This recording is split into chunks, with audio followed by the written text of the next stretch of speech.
Saudaraku yang dikasihi Tuhan, tidaklah heran jika kadang-kadang kita mempertanyakan kembali apa yang Tuhan janjikan dalam kehidupan kita, oleh karena kita tidak juga menerimanya.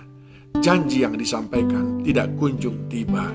Sering sekali akhirnya kita mulai goyah dan merasa perlu mempertanyakan kembali.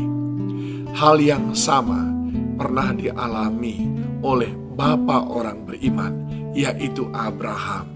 Itu dicatat di dalam Kejadian pasal yang ke-15.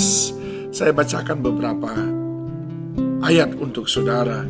Di ayat yang kedua dikatakan, Abraham menjawab, "Ya Tuhan Allah, apakah yang akan Engkau berikan kepadaku? Karena aku akan meninggal dan tidak mempunyai anak, dan yang akan mewarisi rumahku ialah Eliezer orang Damsyik itu." Lagi kata Abraham, "Engkau tidak memberikan kepadaku keturunan sehingga seorang hambaku nanti menjadi ahli warisku."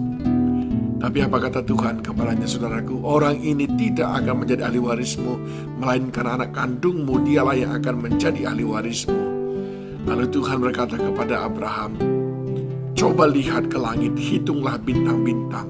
Jika engkau dapat menghitungnya, maka firman-Nya kepadanya, demikianlah banyaknya nanti keturunanmu." Abraham percaya, tapi dia tidak berhenti sampai di situ kepadaku, saudaraku. Lalu dia bertanya, "Ya Tuhan Allah, dari manakah aku tahu bahwa aku akan memilikinya?" Ayat yang ke-8. Saudaraku yang dikasihi Tuhan, Tuhan sudah memberkati Abraham dengan banyak harta benda. Tapi Abraham belum mendapatkan apa yang dia inginkan. Itu sebabnya dia kembali bertanya kepada Tuhan, bagaimana caranya nanti Tuhan akan memberkati kehidupannya. Dan sekali lagi Tuhan memberikan janjinya kepada Abraham, bahwa Abraham akan mendapatkan keturunan seperti bintang di langit dan pasir di laut. Kalau saudara melihat kembali, ternyata ada erat sekali hubungan antara iman dan pengharapan. Mari kita lihat di dalam Roma 15 ayat yang ke-13. "Semoga Allah, sumber pengharapan, memenuhi kamu dengan segala sukacita dan damai sejahtera dalam iman kamu, supaya oleh kekuatan Roh Kudus kamu berlimpah-limpah dalam pengharapan." Abraham sedang tidak mengalami damai sejahtera dan sedang tidak mengalami sukacita dalam imannya. Abraham bukan tidak percaya, tapi oleh karena tidak kunjung digenapi oleh Tuhan, dia tidak lagi damai sejahtera, dia tidak lagi sukacita, saudaraku. Dan tentu itu mempengaruhi pengharapannya. Bahkan dia mulai berpikir, jangan-jangan aku tidak lagi memungkinkan untuk berharap kelak anakku yang mewarisi segala harta bendaku. Tapi malah Eliezer orang Damsyik itu, yaitu anak buahnya Abraham sendiri, orang kepercayaannya Abraham. Tapi Tuhan cepat-cepat berkata, "Tidak Abraham, tidak, bukan dia, tetapi tetaplah anak kandungmu." Saudaraku yang dikasihi Tuhan, apa yang kita petik pelajaran dari sini?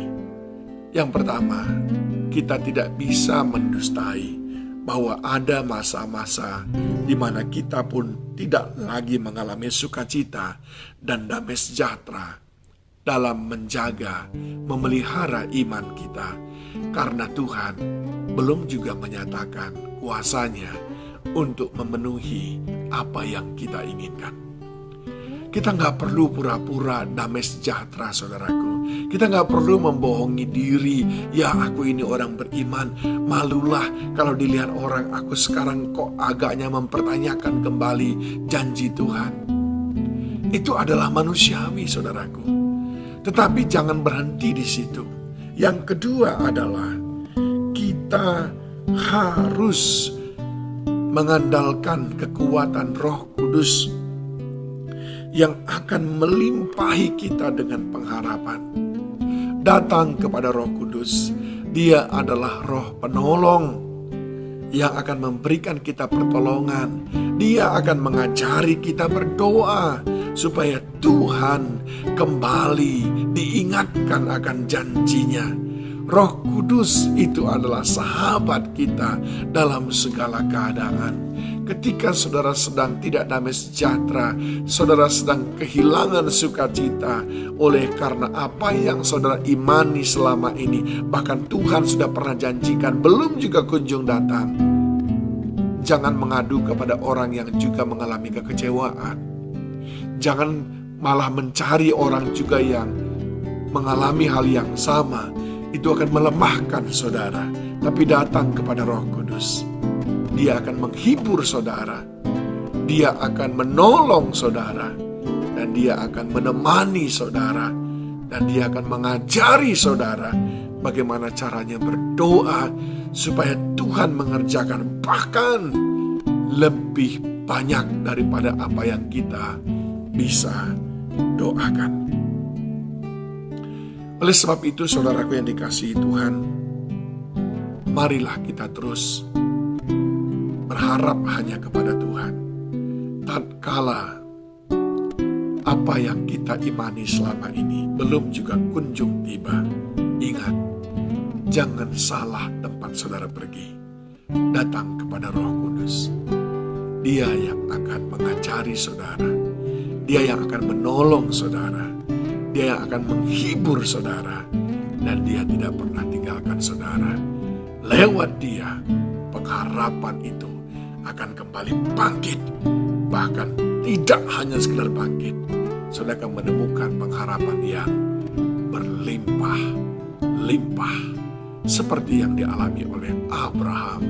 Dia kembali memelihara pengharapannya. Dan pengharapan itu tidak mengecewakan. Tiba pada waktunya, Tuhan akan menggenapkan apa yang dijanjikannya. Tuhan Yesus menolong saudara.